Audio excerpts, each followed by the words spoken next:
नमस्ते। Boring practice, plane, counter और step internal recessing के यह सेशन में आपका स्वागत है। आइए सेशन को शुरू करते हैं। आइए अब इस सेशन के उद्देश्यों पर नजर डालते हैं। इस सेशन के अंत में आप निम्न में सक्षम होंगे: होल के माध्यम से ड्रिल करें, एक उपकरण से प्लस और माइनस 0.2 mm की सटीकता तक एक होल बोर करें, स्टेप बोरिंग करें, इंटरनल रिसेसिंग करें,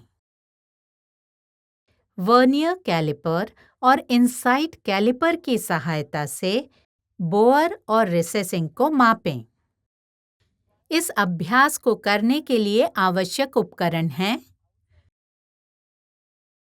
outside calliper, inside calliper, steel ruler, chuck key, facing tool, drill bits of various size, vernier calliper, radius gauge, recessing tool, boring bar, R2 और R3 tool.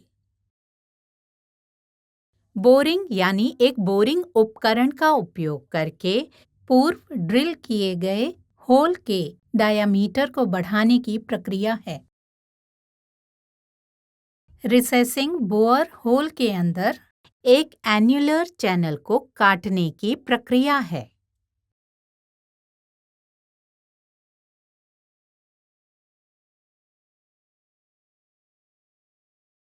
आइए अब एक whole करने और उसमें आवश्यक साइज में बोरिंग करने का क्रम सीखें। आउटसाइड कैलिपर्स और स्टील रूलर का उपयोग करके वर्क पीस के डायमेंशंस की जांच करें।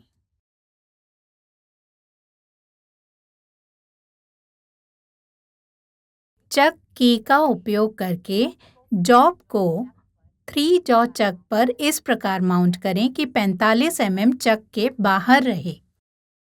वर्क पीस के एक सिरे पर फेसिंग ऑपरेशन करें। डायमेंशन को 45 mm तक कम करने के लिए अधिकतम संभव लंबाई के लिए टर्निंग ऑपरेशन करें। सेंटर ड्रिल बनाने के बाद टेल स्टॉक में चक के साथ 10 mm की एक पायलट ड्रिल पकड़ें। टेल स्टॉक को ड्रिलिंग के लिए सुविधाजनक स्थिति में ले जाएं और टेल स्टॉक को बेड पर लॉक कर दें।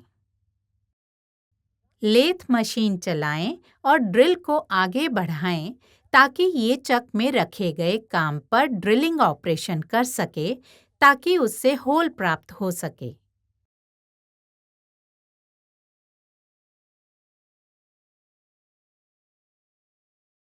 ड्रिलिंग करते समय कूलेंट का उपयोग करें और ड्रिल को धीरे धीरे आगे बढ़ाएं। ड्रिलिंग द्वारा होल को 14 mm तक बड़ा करें। बोरिंग टूल को टूल पोस्ट पर माउंट करें।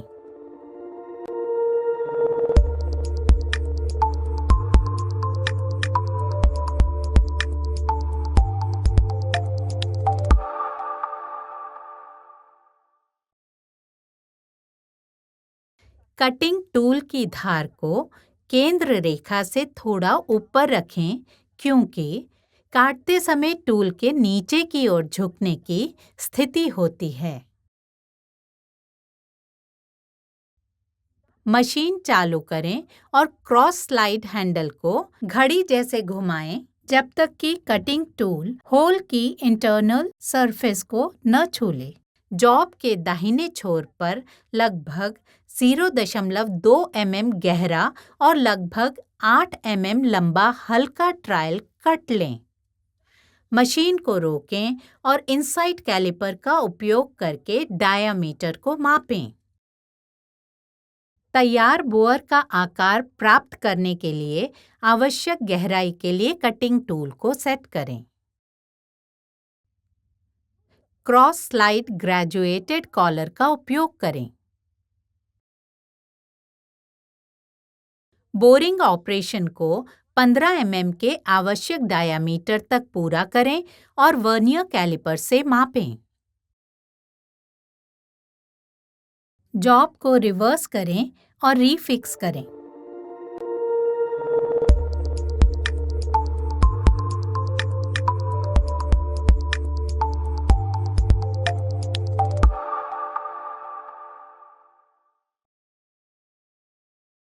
पैंतालीस mm की कुल लंबाई प्राप्त करने के लिए दूसरे सिरे पर फेसिंग ऑपरेशन करें।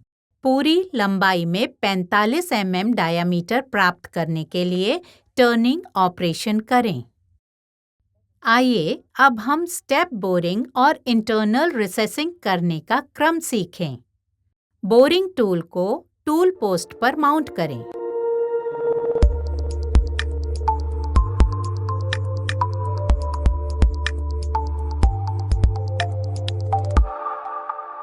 सबसे बड़े डायामीटर वाले बोरिंग टूल का उपयोग करें जिसे ड्रिल किए गए होल में एकोमोडेट किया जा सके।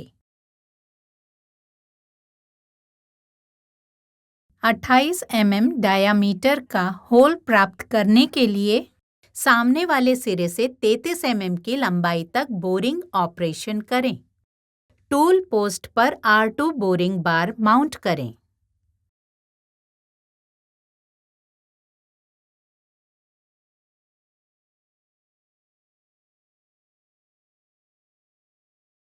फेस से अंतिम फेस तक सबसे दूर ग्रूविंग के किनारे तक की दूरी को कैलकुलेट करें।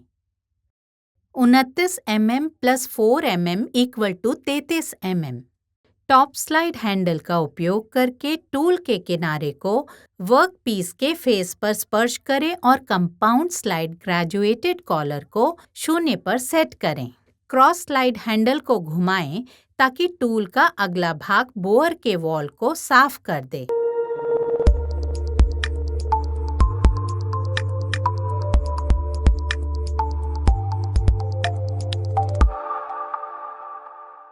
टूल को बोअर में कैलकुलेटेड डिस्टेंस पर रखने के लिए टॉप स्लाइड हैंडल को घुमाएं।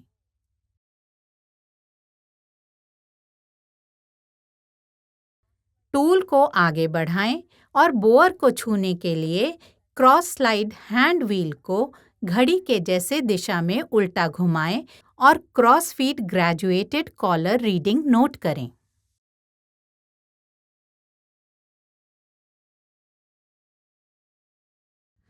क्रॉस स्लाइड हैंड व्हील को उसी दिशा में घुमाएं ताकि टूल बोअर से मेटल को हटाकर 4 mm चौड़ा, 35 mm डायामीटर और 2 mm रेडियस रिसेस बना सके। सैडल को टेल स्टॉक की ओर ले जाकर टूल को वापस ले लें। R3 रेडियस टूल के साथ रेखा चित्र के अनुसार वर्क पीस के एक किनारे को टर्न करें। सभी तेज किनारों से जंग हटाएं।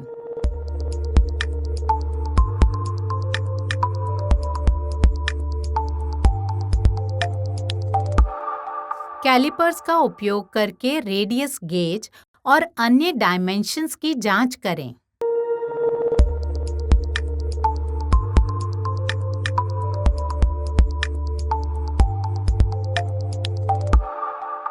सुरक्षा सावधानियां।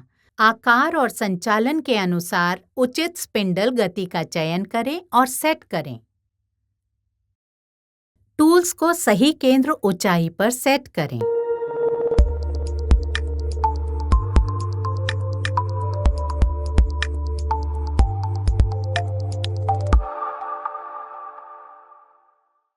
बीस mm से अधिक ड्रिल आकार की ड्रिलिंग करते समय पायलट ड्रिल का उपयोग करें। ड्रिलिंग करते समय ड्रिल को धीरे धीरे फीड करें। ड्रिलिंग करते समय कूलेंट का प्रयोग करें। खड़खड़ाहट को कम करने के लिए बोरिंग टूल को जितना संभव हो उतना हल्के से पकड़ें।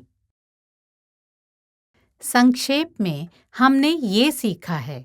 छेद के माध्यम से ड्रिल करें। एक उपकरण से ±0.2 mm की सटीकता तक एक छेद बोर करें। स्टेप बोरिंग करें। इंटरनल रिसेसिंग करें। वर्नियर कैलिपर और इनसाइट कैलिपर की सहायता से बोअर और रिसेसिंग को मापें। तो यह सब बोरिंग प्रैक्टिस, प्लेन, काउंटर और स्टेप इंटरनल रेसेसिंग के बारे में था। आशा है आप सभी कॉन्सेप्ट्स और एक्सरसाइजेस को समझ लिए होंगे। मिलते हैं अगले सेशन में।